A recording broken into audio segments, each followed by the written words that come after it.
Hi friends, இன்னைக்கு ஒரு easy and healthy snacks recipe பார்க்கலாமா? வாங்க எப்படி செய்கிறதுன்னு பார்க்கலாம். நம்ம குழிப்பணியாரம் தான் செய்ய போகிறோம்.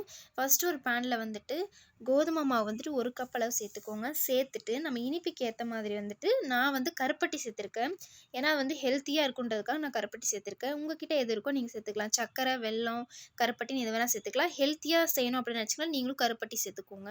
அதுக்கப்புறம் பார்த்தீங்கன்னா கடைசியாக ஏலக்காய் தூள் சேர்த்துட்டு அதை நல்லா வந்து மிக்ஸ் பண்ணி ஒரு 10 நிமிஷம் ஊற வச்சுருங்க. அதுக்கப்புறம் பார்த்தீங்கன்னா, நம்ம குழிப்பணியார பேன்ல வந்துட்டு ஆயில் வந்து ஒவ்வொரு ட்ராப் விட்டுக்கோங்க. அதுக்கப்புறம் நம்ம ரெடி பண்ணி வச்சிருக்கிற மாவ வந்துட்டு எல்லாத்துலயும் வந்து ஊத்திக்கலாம். ஊத்தி கரெக்ட்டா 1 நிமிஷம் வந்துட்டு அதுக்கு டைம் வச்சுக்கோங்க.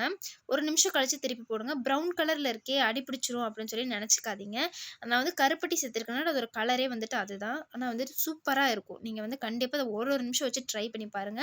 ஹை ஃப்ளேம்ல வச்சுறாதீங்க. ஸ்லோ ஃப்ளேம்ல வைங்க. நல்லா வெளிய வந்துட்டு கிரிஸ்பியாவும், உள்ள வந்துட்டு நல்லா சாஃப்ட்டாவும் இருக்கும். நீங்களே பாருங்க எவ்ளோ சாஃப்ட்டா இருக்குன்ட்டு. எங்க வீட்ல எல்லாருக்குமே பிடிச்சது. நான் வேற ஸ்வீட் லவர் ஆச்சா, ஸோ இத வந்துட்டு நான் வச்சு வச்சு சாப்பிட்டுட்டே இருந்தேன். ஒரு நாள் ஃபுல்லா நான் சாப்பிட்டுட்டே இருந்தேன்னா பார்த்துக்கோங்க. 2 தடவ வந்துட்டு அந்த மாவு வந்துட்டு நான் ஊத்தி எடுத்தேன். சூப்பரா இருந்தது. நல்லா கிரிஸ்பியா இருந்தது. நேரம் ஆக இன்னும் கிரிஸ்பியா இருந்தது. நீங்களும் செஞ்சு பார்த்து எப்படி இருக்குன்றத கமெண்ட்ஸ்ல சொல்லுங்க. Bye friends.